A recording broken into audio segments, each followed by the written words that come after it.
umuzi ibindi se hari ikibazo ibindi kuvuga iterambere kuvuga uko byagenda ariko bitarimo impamvu muzi iyo nyine iyo mpamvu muzi biba ikibazo. Noneho rero akandi kantu nakongeraho kamwe nuko icyo nkatwe abasesenguzi tuba dushakisha mu gusubiza ibibazo mutubaza yego ni ukureba n'iki AFC M23 yazanye nk'ikintu gishya. Urumva yego what new kuri M23 yazanye abandi batakoze kandi iki kintu kibabyarira. Ni impamvu uzumva umuntu uri musubu conservateur ariko umuntu ufata iby'intambara mu buryo bwagutse no mubwira ibiganiro bya Doha. Urumva azagira gutya ashyiremo igisi akubwire ko atarimo kubonamo. Urumva uburemere burutuga ubwa Sun City muri Afrika y'Epfo. Kubera iki ibiganiro bya Sun City byarimo Nelson Mandela. Ndibwira yuko nubwo bambwira Emile wa Katari mu byubahiro bye ntabwo asumbye icyubahiro Nelson Mandela atora. Yego Kujya gukemura ikibazo idoha ntibiruta ko abantu bagikemura bicaranye hafi mu mugabane wa Afrika. Ako sakano kamwe nuvuga ngo M23 yafashe Goma sibyo irayigenzura muri imyaka 30 almost ibibazo byo muri Standards bibaye hari n'imitwe nka LCD. Urumva yongeyeho na za Kabaro yongeraho na za Kisangani yongeraho n'iki yego zari LCD ebyiri hamwe n'iya Kisangani ariko muri uwo murongo wose mvuze harimo nuko abantu bayoboye iyo miji ikomeye cyane. Mbega no kuvuga ngo muri zira ntambara mvaze vuga haruguru ntashizemo iyi ngiyi hari aho abantu bageze ubutegetsi bwa Joseph Kabila bufata igice kimwe wabonaga ari leta gipupu twirwaneho yafashe ikayikurwamo. Iki kibazo bakibaje afanese matama abana bamubazaga agerageza kubereka yuko itari kure bayikoramo patrol bagira gute ibintu nk'ibyo ngibyo. So in fact ntabwo ndi bwemere no gushaka kujya mu mujyo uko ibirindiro nahoranye sibyo nigeze so bwa mbere dukoze ikiganiro gifite context nk'iyi ngiyi ko mbigira ibigwi sibyo n'ikintu gikaze nubwo bifite icyo bisobanuye ku rugamba umuntu arimo kujya gute kurwana. Ahubwo nkanongeraho kuvuga ngo muri M23 FC twirwana hashobora kuba hatangiye kuvuka ya warfare y'intambara nakubwiye itari hasanzwe ya higero hansubize. Urumva nanjye hisubize mpagukure ubusanzwe ariko intambara z'abantu bafite imbaraga zigenda fata hano uburyo bwinshi ubwiru butuma barwana ibyo barwana. Uyu munsi umuntu wakora gatendo so wafata ahantu hatigeze hafatwa n'umwe wese wigeze arwana babame n'uwafata ahantu hatigeze hafatwa n'uwigeze arwana muri imyaka 30 n'uwagera Kabera n'uwagera Kabaro aho nakubwiraga akagera hari M23 twirwana imaze kugera hano kure ikaba yageza Akaremi. Urumva ntabwo ndi bubigire gose ibintu birenza ariko ni insinzi kuri bariko utwo duce mu kudusubiramo nge ntago numva ko ari ikintu nyine kiraho kuko ku musirikare uri ku rugamba niba harabatikirira umuntu uri ku rugamba afasha aho hantu ni réussite ariko nejo ubundi yahavuye sibyo. None se bafashe mikenye bayivamo nimwe gufata mikenye vuye ngo ibyo ni ibigwi byuri ku rugamba. Yesi ndi ku rugamba no munyamakuru icyo ndimo kureba ni context y'intambara. Context y'intambara kipupira cye muri iki wari abyiruka muri 2012 mu 20 y'Rwanda nabari bo gusatira ubusaza nk'ubwanjye. Ikintu ikenewe muri iki gihe rero genda umusesenguze ntabwo ndumuvuga myato y'intambara bafite ababivuga n'ababishinzwe. Ese AFC M23 mu gufata gipupu irimo gusatira umuzi w'intambara niwe unyotewe n'abantu niwo umuntu uri mu nkambi ya Mahama umuntu uri mu nkambi ya hose Uganda Amerika n'ahandi hose anyotewe no kumva abantu bagenda batakoringa bataka basatira ku muzi badiginga deep bagera ku muzi w'intambara. Niba gipupu ifite iyo meaning it's okay kuko je ntabwo ndahanga ngo mvuga ibintu byashimishije company byashimisha company Unity Paratuni yafashe gipupu sicyo kikincaza hanga cyo kibazo sinanagisubiza tuje muri ibyo ngibyo naza ku bintu bifata in global ikintu gikomeye muri no munsi kwanga M23 iragana hehe igeze hehe ibi by'intambara iri kuri pourcentage ya kangahe nicyo kintu abantu bakeneye kumenya. Gipupu ni insinzi yatwirwaneho ariko ntabwo ari insinzi y'urugamba rwose azehora nkuko rumeze uyu munsi kandi ntabwo nta mugira umuntu nezeza Sandrine nta muntu gisimba ku murimbo ngo umuntu nezeza yanezerwa atanezerwa l'essentiel ko giye mvuga nkakora akazi kanje nkuko narimo kurwana akora akazi ke n'urugero niba wikubwira umurwanyi niba atari umurwanyi ari umusesenguzi uzamuhe mikoro nazasobanura ko yumva ibintu mikoro zirafunguye. Ibyo niko byumva nka Marshali nundi nawe afite uko byumva gusa uko byumva ibyo biramura hasi uko byumva ntabwo mvuga ibintu hano ko byumva nundi nawe afite technique ntabwo ntagira opinion yanjye afite uko byumva reka twikomereze niyo mpamvu nyine guriye ntabwo mvuga uko byumva rero please none ndahajye nk'umwanaliste ntabwo ndavuga uko nyine n'umundi ntabwo ndi gutanga ibitekerezo ndi gusesengura yigo. Ubu twamaze kubibona twese kubera guhenda kwa mazutu na essence ntabwo tuzatungurwa no kubona mu minsi mike igiye kuza mu mihanda hazaba hasigayemo imodoka nke cyane za Kia, Hyundai, hybride z'amoko atandukanye n'izindi nke cyane. Izi zizasigara mu mihanda niza bamenye Auto Korea Maintenance Limited, ikigo cy'inzobere mu gusuzuma no kwita kuri systeme zigize imodoka ku buryo litiro 8 za mazutu wazikoresha mu birometero 100 naho litiro 7 za essence zikora mu birometero 100 cyangwa se hejuru yabyo. Auto Korea Maintenance Limited ni abahanga bagufasha mu gihe ufite imodoka y'amashanyarazi, bazobereye cyane kandi mu gusubiza ku murongo imodoka zose zakoze impanuka kandi bakikurikiranira ibijyanye na assurance. Wowe uzaba gusubiza imodoka yawe imeze nk'ari nshya, bayisubiza agaciro kayo yahoranye, zaba za Kia, Hyundai, full electric na hybride. Abagira ibibazo ku mihanda imodoka ikaba yakuzimiraho bagukorera dépannage ku buryo imodoka yawe bayikurikirana mu gihe gito. Abafite imodoka zikoresha mazutu muri Auto Korea Maintenance Limited bazikorera maintenance bakoresheje imashini zabugenewe batiriwe bafungura imodoka, ubundi imodoka igatangira kunywa bike cyane. Ibi igiciro kibikomoka kuri petrol kirabidutegeka twese. Ni n'abahanga cyane mu gusuzuma no gukora neza imodoka z'amashanyarazi. Abarimo kuzigura ntimugire impungenge, ni mubagane ku mashami yabo igikondo mu mujyi wa Kigali n'inyamata mu Bugesera. Bahamagare cyangwa bandikire kuri 07 86 20 6054. Auto Korea Maintenance Limited niyo makiriro imodoka zacu zisigaranye. Inzozi zawe zo gutunga moto nziza igezweho kandi yizewe ziba impamo hamwe na Spiro. Sendege ya Emile arazigufitiye ku giciro cyiza kidahenze, utayafite yose yuzuye ukaba wakwishyura mu byiciro. Spiro M1, M2, M3 zisange mu Giporoso ku cya Mitsingi ahateganye na Hilltop Hotel. Hari icyapa kinini cyanditseho Sendege ya Emile. Ukimara kugura yawe uhita uyitahana ako kanya. Ibyo kuyiba byo bazabyibagirwe kuko tuyitrakinga twifashishije GPS yayo ikagaruka. Hamagara Sendege ya Emile kuri 0788 307 023 maze Spiro yawe uyibikeho.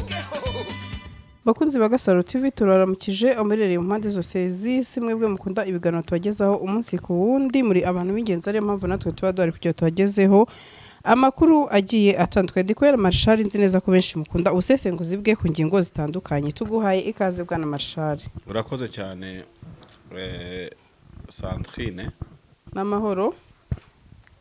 Ese numve neza. Namahoro. Namahoro. Nibyo pe. Oya nta kibazo mfite ubu ngubu umeze neza. Nta biri ngwaniramo byinshi. Yego. Minsi mibi yavuyeho.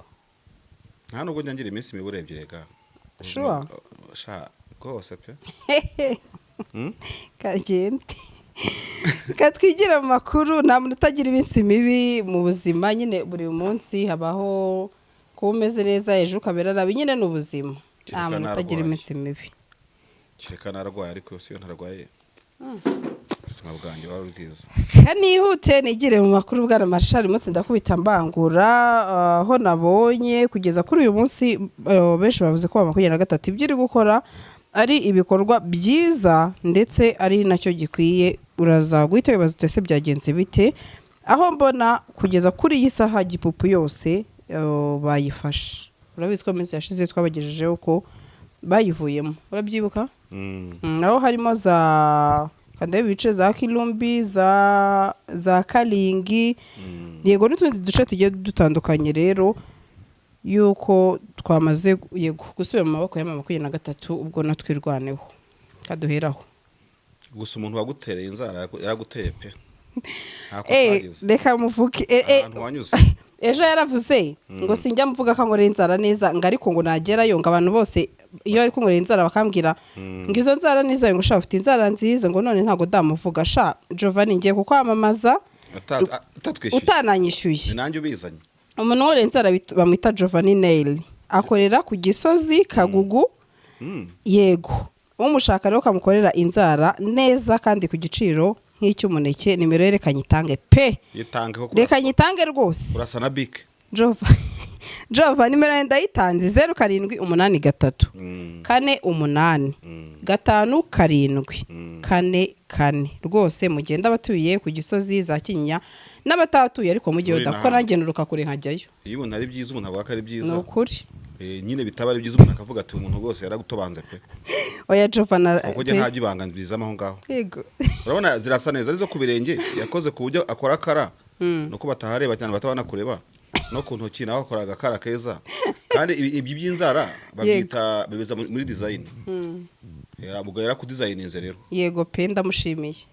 Muri Giovanni abagabo ko badasigisha inzara se ikindi ko umugabo yajya gukushakaho niki uzarangira umukunzi ntacyo uzarangira sheri wawe yagenda mukorere sheri wanjye sheri wanjye ashaka ko muri ADPR barayimubuje ko kwa Israel ntabwo boroshye kubera ukuntu bikunda ntabwo ashaka umugore muri ADPR se kare kwa sokuruza ibyo wigira byose wagenda ukagongana nabyo oya nibyo ariko wowe pe ntabwo nyine ukunda wowe ukunda imitako nkunda imitako cyane ahubwo ariko nkunda ADPR kurusha ibindi byose ko niyo yandeze ingeza aha none se kuki udakunda ibyabo nyine imisatsi yiri naturere kabya bafite imigongo ari 62 nabo ntibahora ntago bahinduka barahinduka mu mitima idini rikabaha abahambira kuko doctrine ya ADPR irakaze kandi nabo kuba bafite inconsistence consistence kuri doctrine yabo bibahindura idini rikomeye cyane so ni ibintu biri aho ngaho gusa ariko ntabwo najya kure ya eglise yandeze kuko nabatijwe ubuyo yakuze kudeta kuri 26 z'ukwezi kwa 7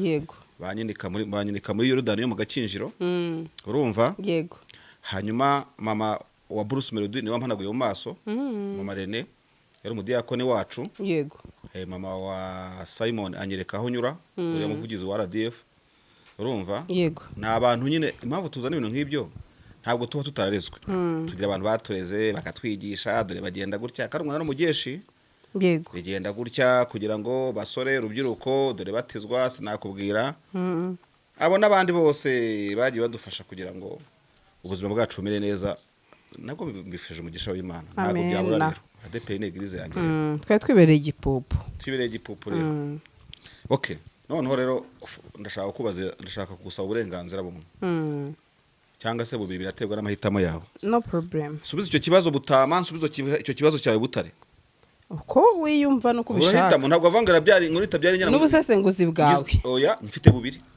mfite vuga kuri gipupu okay byose bivugeho ntacyo bivugeho oya hitamo kimwe ikizamini bakigutsinze ubwo no kuvuga ngo uratsinzwe igitama ntabwo nasubiza iki kibazo Butama ku munsi wa gatanu cyangwa se muri weekend yego ubwo ngo nzaguha ikindi ku wa mbere dusubira mu kazi en fait M23 AFC twirwaneho iyo bari mu biganiro na guverinoma n'umuryango mpuzamahanga ingingo ikunze kuba bakunze gutsindisha isi cyangwa se nayo ikabatsinda ni ingingo yuko uwagira icyo akora wese ni M23 AFC ni M23 ni guverinoma ni abaturanyi ni umuryango mpuzamahanga n'ubundi izingiro ry'ikibazo ni ukutajya kuri icyo mwita ngo ni root cause impamvu muzi ibindi se hari ikibazo ibindi kuvuga iterambere kuvuga uko byagenda ariko bitarimo impamvu muzi iyo nyine iyo mpamvu muzi biba ikibazo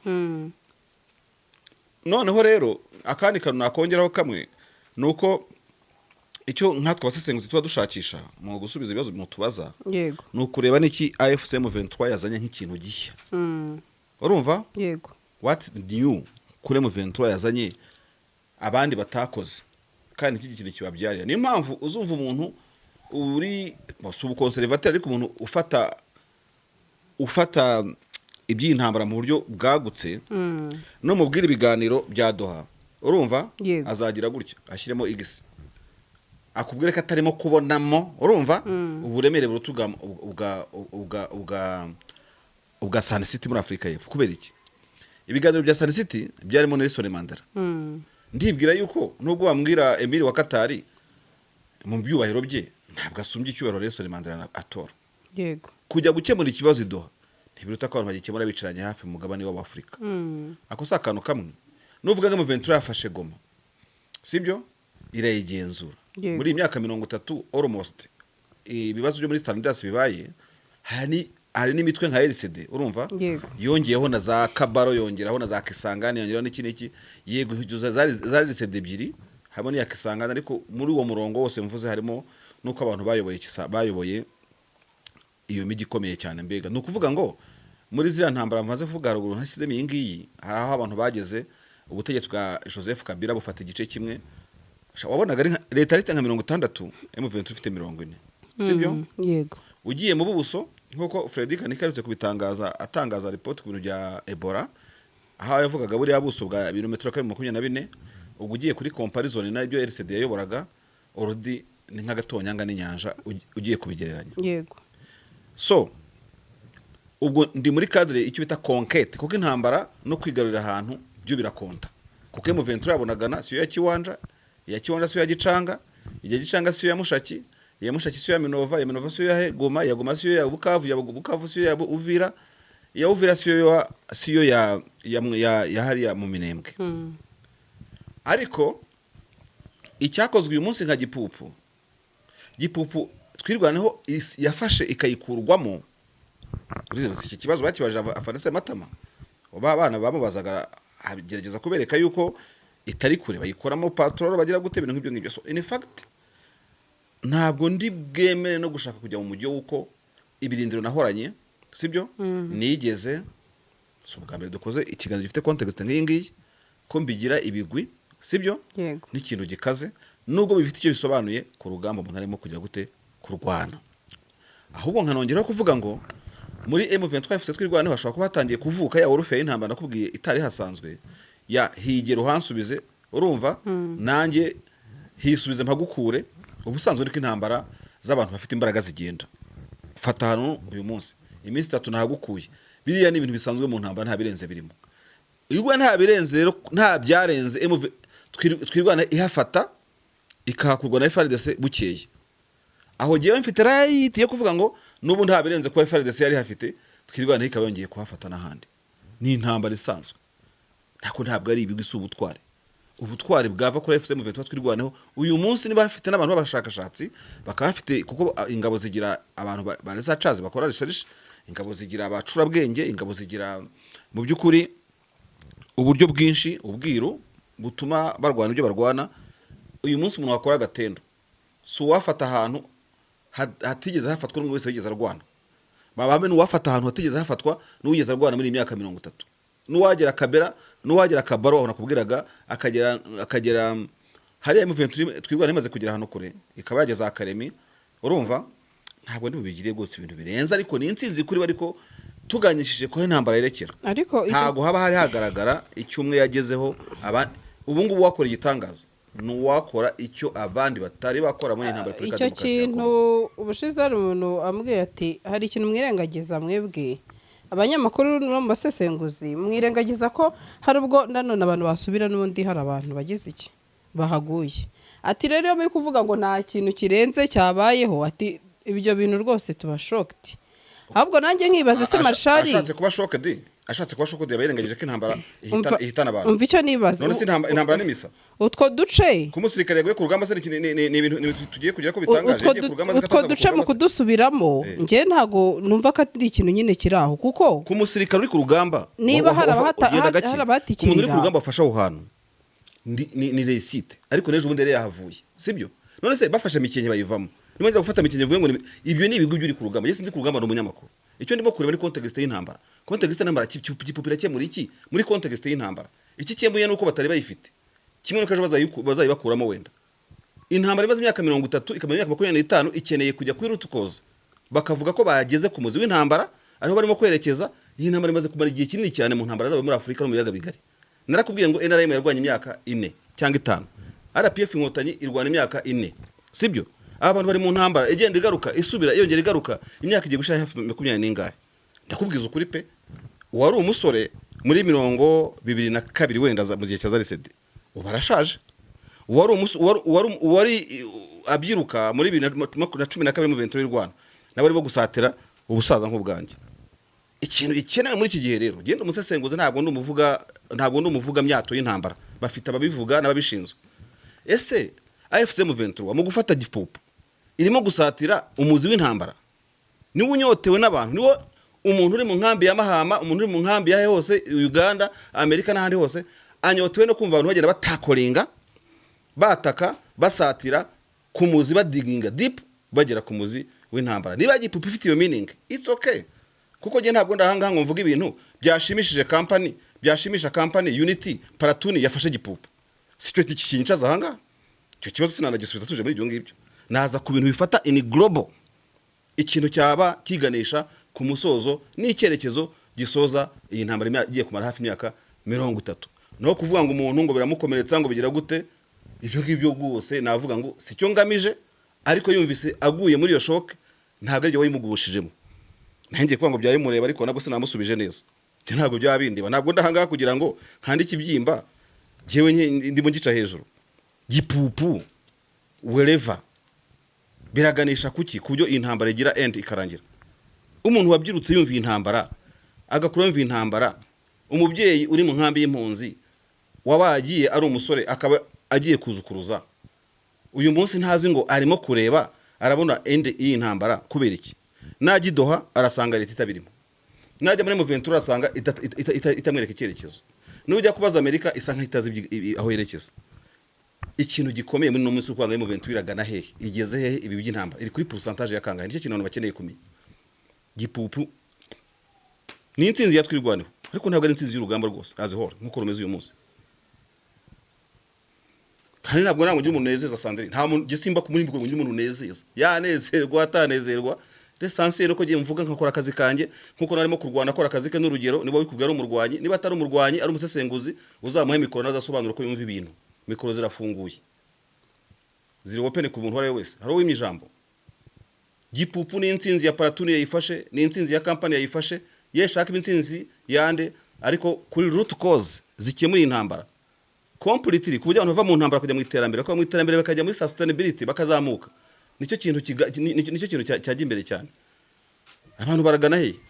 Yego, ibyo niko byumva nka Marshari, nundi nawe afite. Uko mbyumva gusa uko byumva ibyo biramurya, uko mbyumva ntabwo mvuga ibintu uko mbyumva. Nundi nawe afite ibintu technique, ntabwo yari opinion yanjye. Afite uko byumva reka twikomereze. Niyo mpamvu nyine buri yasuko. Ntabwo mvuga uko mbyumva rero. Please. None se ndahaje nk'umwanaliste ntabwo ndamvuga uko mbyumva. Nyine n'umundi ntabwo ndi gutanga ibitekerezo, ndi gusesengura. Yego. Nese wasesenguzi bose babyumva kiwe Marshari. Kandi byo nkubwira. Niba umusesenguzi uzaza umuterera intebe hanga avuga ati buri yuvuze gutya bigenda gutya. Wavuga bikagenda gutya.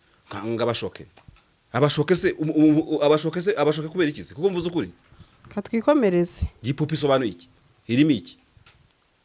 Nyina bayifashe ubwo bo bazi. Niba bari basaje bundi bakayikurwamo. Nibyo nibisanzwe ku musirikare Marshari. Umusirikare afata ibice akambuza ibindi. Nabigwi by'umuntu wafasha hano gaso. Niba subira na Uvira ntabigwi birimo. Uvuze utyo. Bayitanze ku mahoro. Bayitanga ntawo barashe. Urumva? Uzise Marshari, uvuze utyo bayerekanye ko uwo mu Rwanda we adafite imbaraga uzuko yakwambura ibice cyangwa se akurasi. Kandi umusirikare wese n'umusirikare. Twahurije. Nukuvuga ngo icyo twahurije nicyo naho. Bari muri wofe y'intambara. Rero bazongera bayikurwemo. Nta gitangaza kiba kirimo ibyo. Kuba nta gitangaza kirimo rero. Nta gitangaza kirimo nyine niho duhurije. Nta gitangaza kiba kirimo ko umusirikare yambuwe ibice kubera ko niba yambuwe ibice ejo bundi akabisubirana, ibyo ni ibisanzwe. Niko intambara igenda aho turi kumwe. Oya nge ntabwo mvuga ko babafashe Gipupu yose atari inkuru. Ngewe ni inkuru kuko ndi kuyivugaho, ahubwo reka twikomereze. Ubu twamaze kubibona twese, kubera guhenda kwa mazutu na essence ntabwo tuzatungurwa no kubona mu minsi mike igiye kuza mu mihanda hazaba hasigayemo imodoka nke cyane za Kia, Hyundai, hybride z'amoko atandukanye n'izindi nke cyane. Izi zizasigara mu mihanda ni iz'abamenye Auto Korea Maintenance Limited, ikigo cy'inzobere mu gusuzuma no kwita kuri systeme zigize imodoka, ku buryo litiro 8 za mazutu wazikoresha mu birometero 100, naho litiro 7 za essence zikora mu birometero 100 cyangwa se hejuru yabyo. Auto Korea Maintenance Limited ni abahanga bagufasha mu gihe ufite imodoka y'amashanyarazi, bazobereye cyane kandi mu gusubiza ku murongo imodoka zose zakoze impanuka, kandi bakikurikiranira ibijyanye na assurance. Wowe uzaba gusubiza imodoka yawe imeze nk'ari nshya, bayisubiza agaciro kayo yahoranye, zaba iza Kia, Hyundai, full electric na hybride. Abagira ibibazo ku mihanda imodoka ikaba yakuzimiraho, bagukorera dépannage ku buryo imodoka yawe bayikurikirana mu gihe gito. Abafite imodoka zikoresha mazutu muri Auto Korea Maintenance Limited bazikorera maintenance bakoresheje imashini zabugenewe, batiriwe bafungura imodoka, ubundi imodoka igatangira kunywa bike cyane. Ibi igiciro kibikomoka kuri petrol kirabidutegeka twese. Ni n'abahanga cyane mu gusuzuma no gukora neza imodoka z'amashanyarazi. Abarimo kuzigura ntimugire impungenge.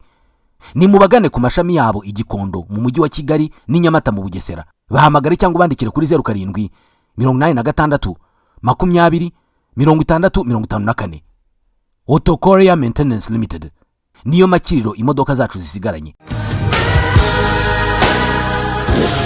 Inzozi zawe zo gutunga moto nziza igezweho kandi yizewe zibaye impamo hamwe na Spiro. Sendege ya Emile arazigufitiye ku giciro cyiza kidahenze, utayafite yose yuzuye ukaba wakwishyura mu byiciro. Spiro M1, M2, M3 zisange mu Giporoso ku Cyamitsingi ahateganye na Hilltop Hotel. Hari icyapa kinini cyanditseho Sendege ya Emile. Ukimara kugura yawe uhita uyitahana ako kanya. Ibyo kuyiba byo bazabyibagirwe kuko tuyitarakinga twifashishije GPS yayo ikagaruka. Hamagara Sendege ya Emile kuri 0788 307 023 maze Spiro yawe uyi